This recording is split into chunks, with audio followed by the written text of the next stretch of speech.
Subscribe now and press the bell icon. Never miss an update.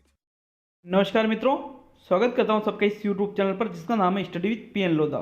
साथियों, मनोविज्ञान के special प्रश्न एक बार फिर से एनसीईआरटी 11th बुक से आज आपके लिए लेकर आया हूं। मित्रों, ऐसे प्रश्न आप नहीं करते हो तभी आपका सिलेक्शन रुक जाता है।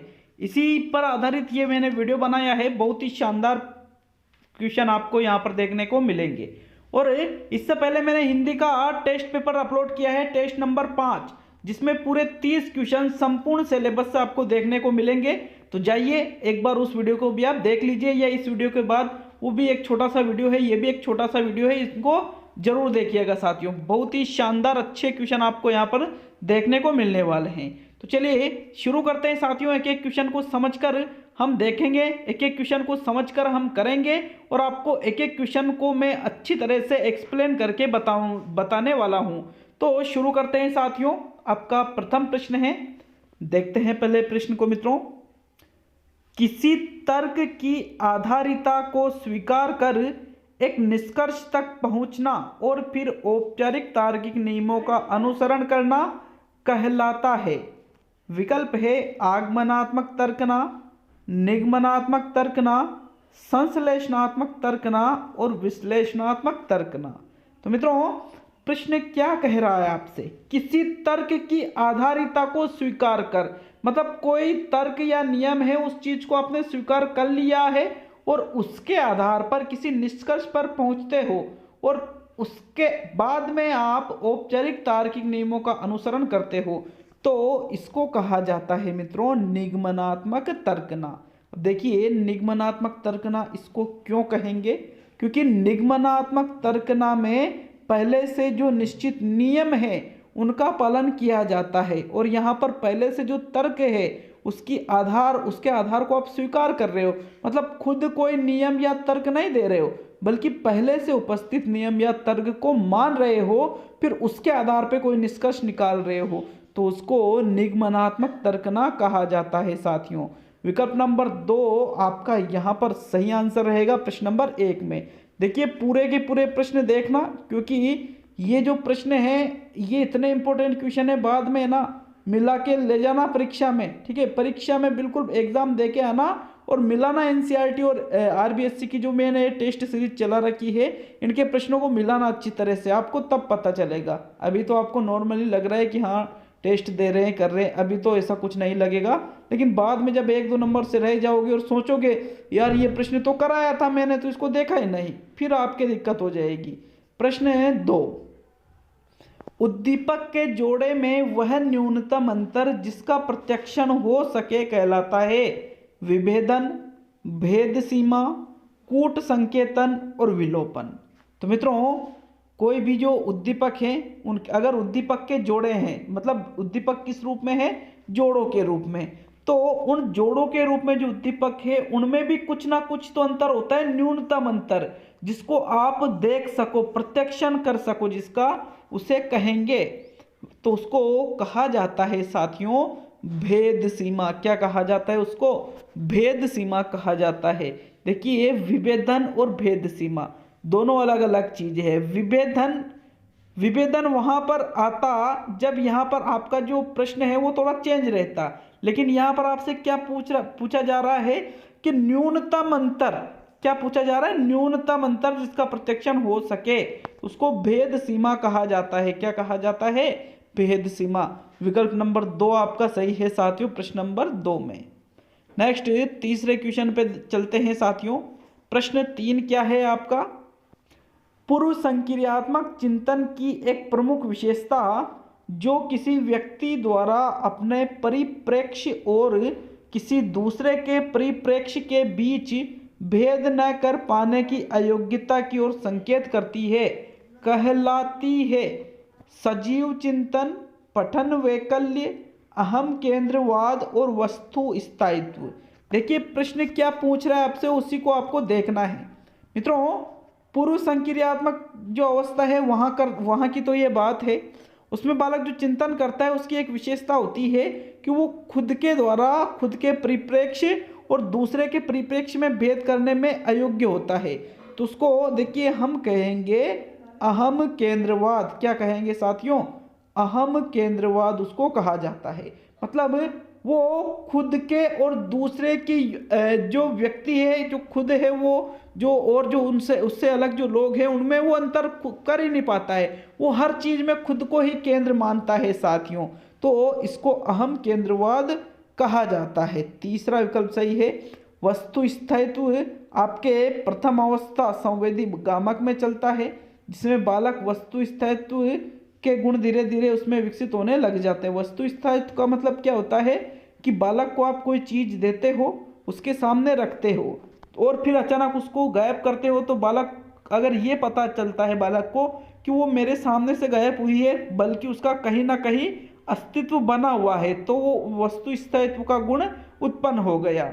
एक होता है सजीव चिंतन, जो मैंने पिछले टेस्ट में बताया था कि बालक प्रत्येक चीज को सजीव मानता है। एक होता है पठन वैकल्य, जो कि पढ़ने संबंधित कठिनता को महसूस करता है बालक इसमें। दूसरा विकल्प यहाँ पर होता, अगर ऐसा प्रश्न होता तो सजीव चिंतन का विकल्प कब होता? जब बालक सजीव चिंतन के बारे में कहते हैं यहाँ पर। और यहाँ पर आपका कौन सा विकल्प सही है साथियों? विकल्प नंबर 3 सही है प्रश्न नंबर 3 में। मित्रों प्रश्न नंबर 4 देखेंगे। चौथा प्रश्न क्या है? अंगुलियों के कौशल किसके अंतर्गत आता है? जो बालक में उंगलियों का कौशल है वो किसके अंतर्गत रखा जाएगा मित्रों? सूक्ष्म पेशीय कौशल, स्थूल पेशीय कौशल, वाक कौशल और इनमें से कोई नहीं। तो मित्रों जो उंगलियों का जो कौशल है, अंगुलियों का, वो रखा जाता है आपके सूक्ष्म पेशीय कौशल में। देखिए सूक्ष्म पेशीय कौशल में छोटे छोटे कौशल आते हैं, जिसे लिखना, अंगुलियों का जो कौशल है, इधर उधर देखना, ये सूक्ष्म पेशीय कौशल। और जो स्थूल पेशीय कौशल है साथियों, स्थूल पेशीय कौशल जैसे दौड़ना, भागना, चलना, ये किसके अंतर्गत आ जाते हैं? स्थूल पेशीय कौशल के अंतर्गत। वाक कौशल भाषा संबंधी होते हैं।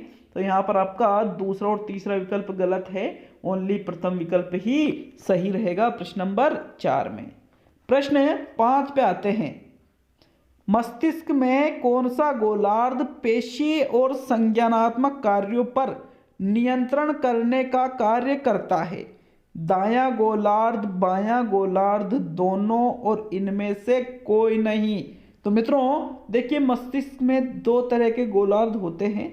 एक तो होता है आपके दायां गोलार्ध और एक होता है आपके बायां गोलार्ध। तो यहाँ पर क्या पूछा है? पेशीय और संज्ञानात्मक कार्यों पर नियंत्रण करने का कार्य आपके बायां गोलार्ध करता है। कौन सा गोलार्ध करता है साथियों?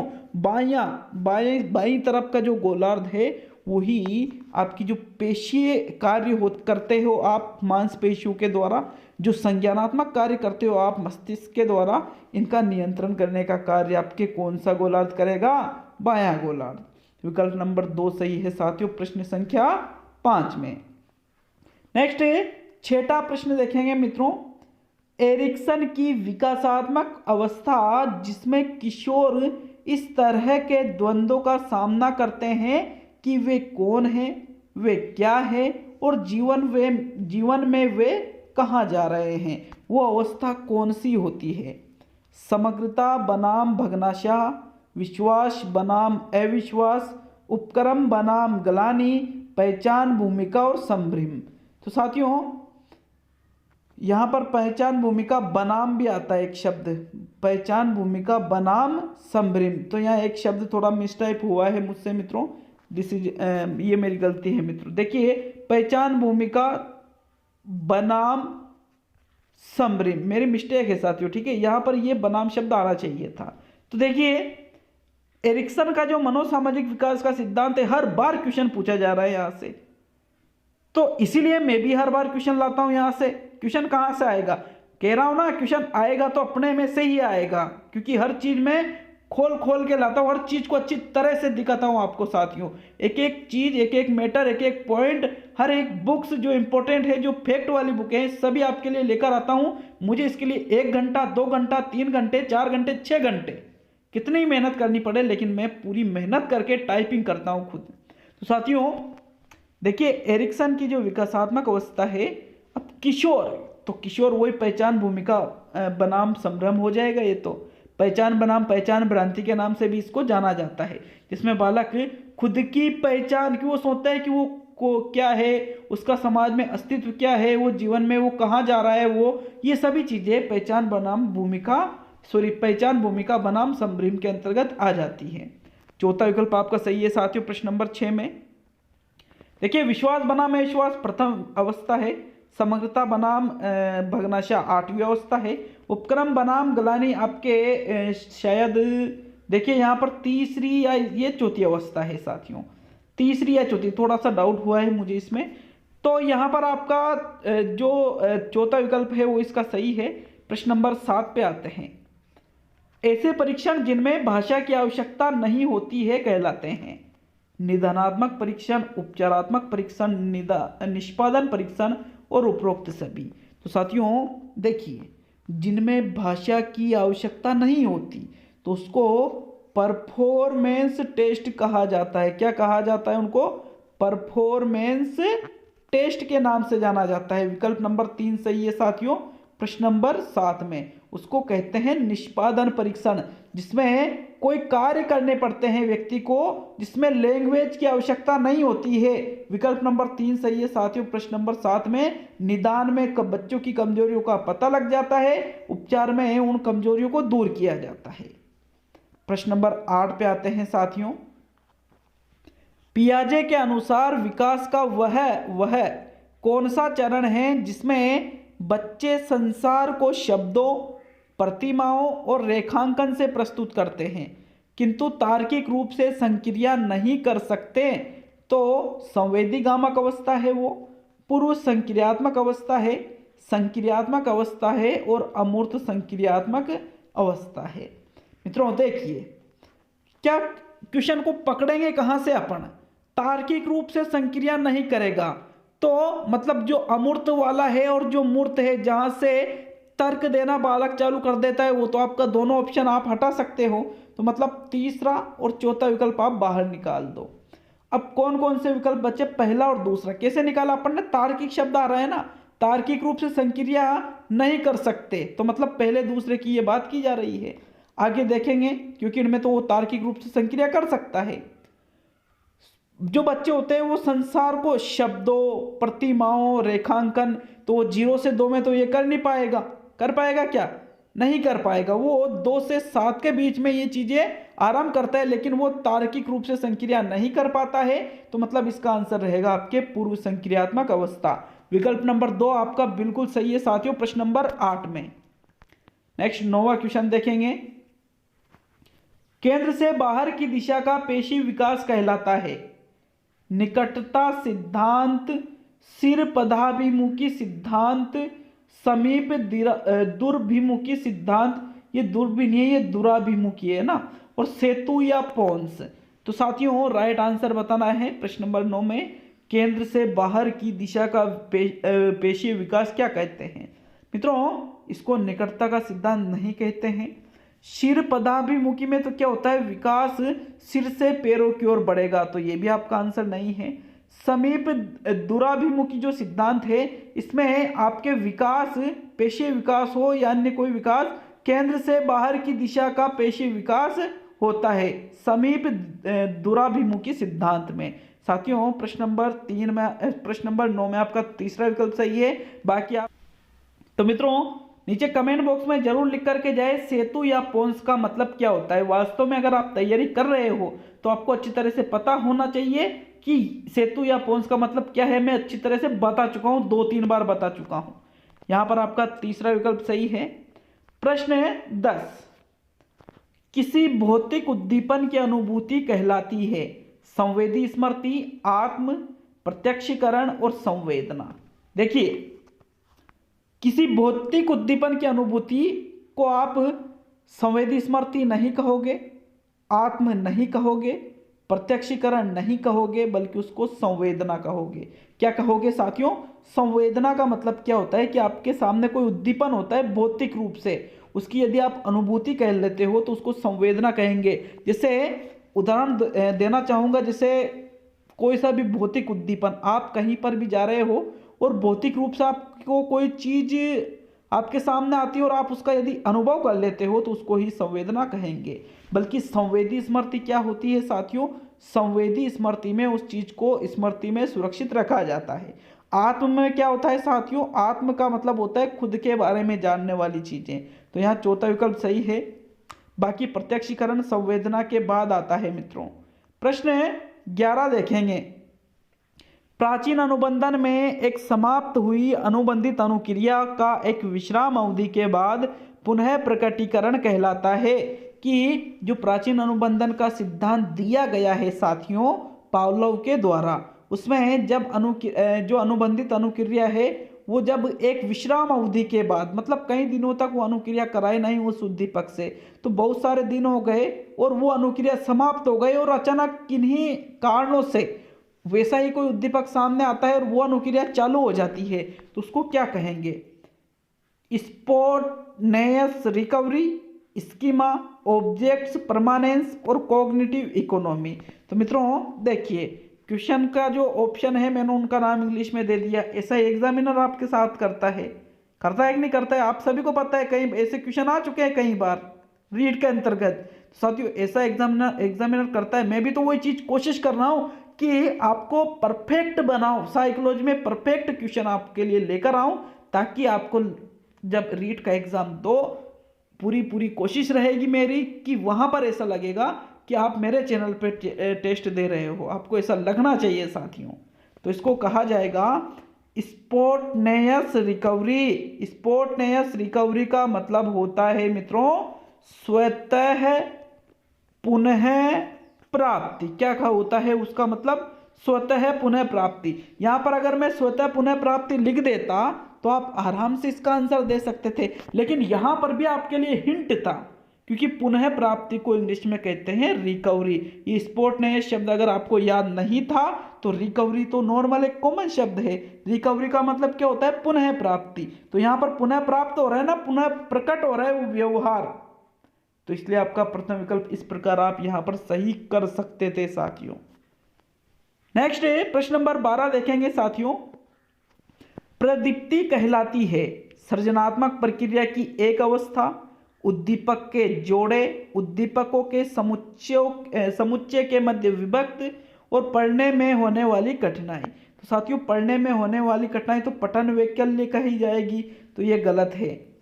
यहाँ पर प्रदीप्ति का मतलब होता है साथियों सृजनात्मक प्रक्रिया की एक अवस्था है। ये सृजनात्मक प्रक्रिया जो चलती है जिसमें बालक कुछ नई चीजें बनाता है, उसकी एक प्रक्रिया को क्या कहते हैं? प्रदीप्ति। प्रथम विकल्प आपका यहां पर सही रहेगा साथियों प्रश्न संख्या 12 में। साथियों प्रश्न 13 है विकास के संदर्भ में सत्य कथन है। देखिए प्रश्न में ये 4 विकल्प हैं। विकास जीवन पर्यंत चलने वाली प्रक्रिया है, विकास लचीला व संशोधन योग्य होता है, विकास ऐतिहासिक दशाओं से प्रभावित होता है और विकास की प्रत्येक अवस्था के अपने खतरे होते हैं। मित्रों ये प्रश्न ज्यादा बड़ा है तो एक साथ ये पूरी स्क्रीन पर आ नहीं पाया। एक बार इन चारों विकल्पों को आप अच्छी तरह से देख लीजिए। इसमें आपको देखना है कि विकास के संदर्भ में सत्य कथन कौन सा है साथियों, आपको ये देखना है। अब देख लीजिए एक बार अच्छी तरह से आप। इसके बाद इसके ऑप्शनों पे चलते हैं। ये तो कथन है 4। कितने कथन हैं? 4। इनमें से कौन सा कथन सत्य है, कौन सा कथन असत्य है, आपको ये देखना है। तो विकल्प है आपके सामने प्रथम केवल अ ब द सही है, केवल अ ब सही है, केवल अ ब से सही है और अ ब से द सही है। मतलब चारों विकल्प सही है। तो साथियों विकास के संदर्भ में सत्य कथन, देखिए आपका सही आंसर एक बार आप देख लीजिए क्वेश्चन, क्योंकि बड़ा है तो टाइम भी आपको लेना चाहिए। साथियों चारों विकल्प आपके सामने हैं। पहला विकल्प क्या है? विकास जीवन पर्यंत चलने वाली प्रक्रिया। पहला विकल्प है विकास जीवन पर्यंत चलने वाली प्रक्रिया। दूसरा है विकास लचीला व संशोधन योग्य होता है, विकास ऐतिहासिक दशाओं से प्रभावित होता है और विकास की प्रत्येक अवस्था के अपने खतरे होते हैं। तो मित्रों इसका राइट आंसर मैं बता देता हूं आपको, चौथा विकल्प अ ब से द सभी सही है विकास के बारे में। ए भी सही है, ब भी सही है, से भी सही है और दे भी सही है। कैसे? देखिए विकास जीवन भर चलता है, गर्भावस्था से आरंभ होकर के मृत्यु पर्यंत तक। तो ये तो सही हो गया। विकास लचीला होता है, संशोधन योग्य होता है। इसमें आप संशोधन कर सकते हो, इसमें आप बदलाव कर सकते हो। जो एक प्रारंभिक अवस्था में जो बालक कुछ नहीं जानता वो एक कलेक्टर तक बन सकता है। 10वीं में फेल होने वाला जो बालक है वो एक सरकारी नौकरी आराम से कर सकता है। तो साथियों मतलब विकास कैसा होता है, लचीला और संशोधन योग्य। तीसरा देखिए, प्रथम विकल्प सही है, दूसरा सही है। तीसरा क्या है, विकास ऐतिहासिक दशाओं से प्रभावित होता है। जो आज की जो अपनी दशाएं हैं, आज से 100 साल पहले के जो लोग हैं उनकी जो दशाएं हैं, हमारा दोनों का विकास अलग अलग है। किस प्रकार अलग अलग है, क्यों? क्योंकि उनकी दशा अलग थी, अपनी जो दशाएं वर्तमान में हैं वो अलग है। इसलिए विकास किससे प्रभावित होता है, ऐतिहासिक दशाओं से। विकास की प्रत्येक अवस्था के अपने खतरे होते हैं। खतरे सामाजिक हो सकते हैं, शारीरिक हो सकते हैं, भौतिक हो सकते हैं, संज्ञानात्मक हो सकते हैं, लेकिन विकास की प्रत्येक अवस्था के भी अपने खतरे होते हैं साथियों। इसलिए ये चारों ही कथन विकास के संदर्भ में सत्य है और यहाँ पर आपका चौथा विकल्प सही है। तो साथियों ये सही आंसर कौन सा है, चौथा विकल्प प्रश्न नंबर 13 में। अब देखेंगे प्रश्न नंबर 14 साथियों। 14वां प्रश्न क्या है आपके, चलिए क्वेश्चन नंबर 14 को देखते हैं। मित्रों प्रश्न नंबर 14 है आपके, व्यक्ति के लघु मंडल में सम्मिलित नहीं है। देखिए अलग अलग मंडल होते हैं, लघु मंडल है, मध्य मंडल है, बाह्य मंडल है। तो इसे लघु मंडल में कौन सा सम्मिलित नहीं है, विद्यालय, पास पड़ोस, परिवार और कार्यस्थल। तो साथियों देखिए जो व्यक्ति का जो विद्यालय जाता है वो पास पड़ोस, उसका जो परिवार है ये उसके लघु मंडल में है, लेकिन उसका जो कार्यस्थल है जहाँ पर वो कार्य करता है वो उसके बाह्य मंडल में सम्मिलित होता है। किस में सम्मिलित होता है मित्रों, बाह्य मंडल में। आपका चौथा विकल्प सही रहेगा प्रश्न संख्या 14 में। ये लघु मंडल में नहीं है बल्कि बाह्य में है। और आज का अंतिम क्वेश्चन देखेंगे, लेकिन यार लाइक शेयर करना नहीं भूलिएगा। इतनी मेहनत करके वीडियो बनाता हूँ, इतनी मेहनत करके क्वेश्चन आपके लिए लेकर आता हूँ, और लाइक शेयर और सब्सक्राइब नहीं करते हो तो फिर वो चीज़ मज़ा नहीं देती है जो चीज़ होना चाहिए। आपका सहयोग अपेक्षित है साथियों, देखते हैं आप कितना सहयोग करेंगे। प्रश्न 15, गाल को छूने पर सिर को घुमाना एवं मुख खोलना क्या कहलाता है, रूटिंग, मोरो, पकड़ना और बेबिंस्की। साथियों प्रश्न संख्या 15 में आपको सही आंसर देना है कि गाल को छूने पर सिर को घुमाना एवं मुख खोलना क्या कहेंगे साथियों। प्रश्न संख्या 15 का सही आंसर दीजिएगा। तो मित्रों यहाँ पर आपका जो सही आंसर है वो रहेगा रूटिंग। शिशु के गाल को आप छूते हो, वो सिर को घुमाता है और मुख को खोलता है, तो इस प्रक्रिया को रूटिंग के नाम से जाना जाता है साथियों। विकल्प नंबर 1 बिल्कुल आपका सही है। तो आज के ये 15 क्वेश्चन थे साथियों। आपका टाइम भी मैंने लिया है, लेकिन आपने हिंदी का टेस्ट नहीं देखा है तो उसको जरूर देखें, क्योंकि उसमें पूरे 30 क्वेश्चन हैं और व्याकरण के क्वेश्चन तो क्या गजब के मिलेंगे आपको, क्या गजब के। एक बार जाकर देखिएगा। शिक्षण विद्या तो वही अपनी टॉप रहती ही है, लेकिन आप व्याकरण के क्वेश्चनों में भी क्वालिटी मिलेगी आपको जरूर साथियों, तो उसको भी आप जरूर देखें। ये मेरा व्यक्तिगत आपको सुझाव है। बहुत बहुत धन्यवाद साथियों। जल्द ही आपसे वापस मुलाकात जरूर होगी।